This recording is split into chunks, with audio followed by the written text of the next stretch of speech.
Like, share, subscribe, dislike, all the other good shit. Hope you guys having a great day. Depending on where you at in the world, great day or night. Pat yourself on the back, bro. Real shit. You had breakfast this morning, you should be thankful. You got dinner right now, you should be thankful, bro. Real shit. I know it's annoying, you gotta go put gas in your car, everything high as fuck, but if you got the money to do it, what you complaining about? You should be thankful. There's people a lot worse off than you is right now. Let's get straight to it. Let's talk about the Jacob Fatu situation. Jacob Fatu, he got a song. He got a song called Hello, I think, with Rikishi, right? And he was dropping the N-bomb. Feel me? And it's some, it stirred up some shit. You got a lot of mixed reactions. You got people like, well, he is a person of color. And then you got the other side like, nah, he ain't black though, you feel me? So who do you blame on this? Who's at fault? You say, well, Jacob Fatu comes from the culture. He comes from the cloth. He knows about the culture. He kind of experienced the black experience, right? What they think is the black experience, at least, because they associate all of us with criminal activity. Black culture means you've been in prison, you've been in a gang, you're hypersensitive, you're violent, you don't got good communication skills. The way you handle shit is just pure brutality most of the time. That's what they think black culture is. So I guess Jacob Fatu fits the bill, right? And then he got the dreads, the grills. I'm gonna just say this though, before I get into it. I got a video with explaining racial problems in wrestling. Video called Triple H or Triple K, right? Go check it out. I don't care what nobody say. I was the first to say it. It doesn't really matter. I'm glad people catch it on. But I was one of the first to say on YouTube that I heard that Samoan wrestlers are substitute black wrestlers. That's all they are. I was one of the first to say Jey Uso is a PG version of Swerve. They have the same everything. They're very hip-hop centric, except Swerve is really from the cloth. Right? Now let's get up on Jacob Fatu, right? A lot of people say, well, what's the problem? He's a man of color. And then I said that about that. When we talk about black male wrestlers, y'all always want to move the goalposts and find narratives that match your narrative because you don't want to lose the argument, right? So you say ridiculous shit like, well, he's a man of color. Why we can't stick to one subject? He's not black. End of story, right? But I'm going to tell you who's at fault with this, though. That's black people. It ain't Jacob Fatu's fault. Nope. I'm not even mad at Jacob Fatu. I'm not mad at anybody that used the N-bomb. Nigga, gold all of my chain. Gold all of my brain. Nigga. Don't believe me, just watch. So, I'm not mad about it. I'm actually flattered. I'm going to tell you why. And then I'm going to get back to Jacob Fatu. I'm going to tell you why it don't offend me. And it's not because he's a man of color. He's come from the culture that y'all think is black culture, right? And unfortunately, in some ways, it is black culture. It's popular to be a criminal if you black. Have you heard our music? But I'm flattered because it just shows the power that we have over the entire world. Everybody wants to be us. Everybody wants to be black. But back to why it's not Jacob Fatu's fault or anybody else's fault when they disrespect us. It's our fault because we have no fucking respect for ourselves. That's why. You ever heard the saying, why would you help a man that don't want to help himself? Why don't you walk past a bum and you probably disgusted? Like most people walk past a guy that's on the street, homeless, and you automatically shift all the blame on him. Don't know how he got there, but you shift all the blame on him like, well, he put himself in that position. You don't know if he got Mickey for those that don't know what Mickey is, that means somebody put something in your drink or gave you something to smoke and you didn't know it was laced. Now it fucked you up. That happens to a lot of people on a daily, right? But regardless what put them there, don't you feel disgusted 9 times out of 10 if it's a motherfucking bum on the street asks for change, sleeping on the streets, shit like that. You know what I'm saying? So let's take that. The bum, that's black people, right? We have no respect for ourselves. We have no integrity. We have no dignity. And we sure don't have no solidarity. We don't. This is why people are so bold to disrespect us. But look around. Are we bold enough to disrespect them? Have you heard our music? Tell me when the last time you ever heard songs talking about, let's go rob the White House. Let's go do something to suburban neighborhoods and shit like that. Let's go spin the birds. When the last time you heard some shit like that? It's so taboo, that don't even sound right, don't it? Because we are so normalized. It's normalized and it's popular for us to hate each other. It's popular for us to degrade each other. It's popular for us to have no fucking respect for each other, no remorse. But then you want to get mad when people see on how much division is in our own culture, in our own race. You want to get mad that they are bold enough to disrespect us? You wonder why? So you're gonna help the man that don't want to help himself.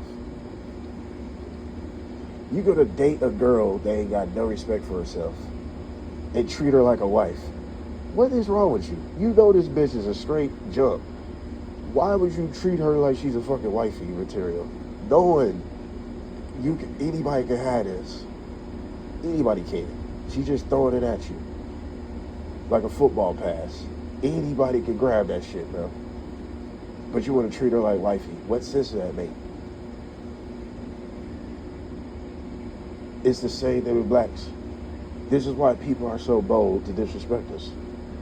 Because we don't have no fucking solidarity, no integrity, no dignity. We don't possess those things. So you expect them to respect us, but we don't have no respect for ourselves. Make that make sense. You ever heard of the pushover? We all know that one pushover. Anybody can get anything they want out of him or her. Oh, let me borrow your car. You know damn well they want to say no, but you know they're not going to say no. That's why you asked. You see what I mean? So it's the same thing with us. Oh, now we want to come together and hold hands, and now we want to do Martin Luther King speeches. Now we want to be Malcolm X. Instead of doing this shit regularly, where it's like, nah, it's certain shit we just not going to fly with. We are the only, I'm not saying we the only ones, but from what I know and what I've seen, when it comes to black gangs, we will allow other motherfuckers to join in our genocide. There are white Crip members. There are Samoan Crip members, Bloods and Crips. Am I wrong? There's Mexican Bloods and gangs, Bloods and Crips. But I wonder how many black motherfuckers is actually in the Latin Kings? Not associated. I'm talking about like actual Latin King. That don't even sound right because you're not Latin. So how the fuck can you be a member? But Bloods and Crips. Oh, there's not a gatekeeper where they're like, nah, we can fuck with you, but you can't join this. This is a black gang. My point is, we don't have no limitations on how far we're willing to go to disrespect ourselves, but you want people to respect us. That's why I cringe. When I first heard the Black Lives Matter movement, I cringe. How the fuck we gonna tell a whole nation of people we matter when we don't matter to each other? Make it make sense, bro. But y'all want to talk about this bullshit with police brutality that happens every few years, publicly. I know it happens on a daily, but not like black on black crime. Walk down some random hood and see what happened to your ass if you're a black man. See what happened to you. It's countless videos going viral of black men being harassed by other black gangs. That's regular shit. Yeah, we are the enemy of each other, nobody else. Until we get our shit together and start showing a sense of pride within each other, a sense of respect within each other, it's not going to change. People are going to always be bold enough to disrespect us. If Jacob Fatu knew that and seen the solidarity amongst blacks, he wouldn't have did it. He would have done it. Because he would know, oh, they coming for my head. I'm not even going to do it. Because do we disrespect them? Hell no. Because we know those Hawaii motherfuckers is going to come for our head. Let a black man be disrespectful and say some shit that only Samoans can say. You don't think they're going to have a problem with that? We can say nigga, right? That's our word, right? It's reversed. It's really the white man's word. But we took it and made it a tool against everybody, right? That's like one of the only things we hold on to as a trophy, which is pathetic when you really think about it. We use a derogatory word as a trophy and as a shield to go against everybody else because we don't got nothing else. We sure don't want to work together. We sure don't see the power we really got if we work together. But everybody else realize if we work together, there's a certain stigma everybody's going to follow. You don't hear people openly. You don't hear white men talk about how bad white women is. Show me a video of them saying that. Where a white man is openly telling you, oh, all white women ain't shit. Where's that video at? Where's the Samoans telling you to say all Samoan women ain't shit? All Korean women ain't shit? Where's the man that's doing this? Besides black women. Who is doing this besides each other, besides us? We are publicly known.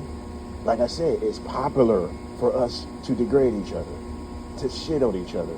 We got podcasts out there completely based on black hate. We have hit songs that are perpetuating and advertising our single lives being divided. Who the fuck sings about black love anymore? Nobody. But you go to pretty much everywhere else. You go to a country song, they show you how much they love their women. Every other culture show you how much they love their women. You know, not everybody get along, but who openly shits on each other like blacks? Nobody do. But you expect people to respect us. You gotta make it make sense, bro. So it's not Jacob Fatu's fault, it's our fault as a people. Because if we had more respect for ourselves, people would not disrespect us. You're gonna have a couple of clowns disrespecting us, but it will be very few. Very, very few. But if we had that level of solidarity like everybody else does amongst each other, oh, shit would be totally different. Shit would be totally motherfucking different, bro. But since the fact we don't, and it don't look like it's ever gonna happen in my lifetime, so what's the fucking point? Why get mad when we allow this shit? We allow everybody to disrespect us because hell, we don't have respect for ourselves. So I don't understand how anybody can get mad or feel some type of way. It don't make sense. And then I gotta add in the Tiffany Stratton shit, which is stupid. There's a video talking about somebody was heckling her, talking about you keeping the title warm for Naomi. And she said, watch your mouth, boy, or some shit like that, right? Happened to be a black guy. I don't even see how that's even a thing. It's like, I don't even see where the offense come into that. That's just picking and choosing. That's all it is. I'm sure that same a snow bunny that looked like that, you would not give a fuck if she called you a nigga as long as you can hit. Because we don't got no respect for each other. We don't got respect for ourselves. The Tiffany Stratton shit is stupid though, but He's like, I don't understand it. That's why I'm not mad at Jacob Fatu. How can you get mad at him? He's appropriating the culture that we are allowing him to do. So how we can get mad at him? So, like, share, subscribe, dislike, what y'all think of this. We are out.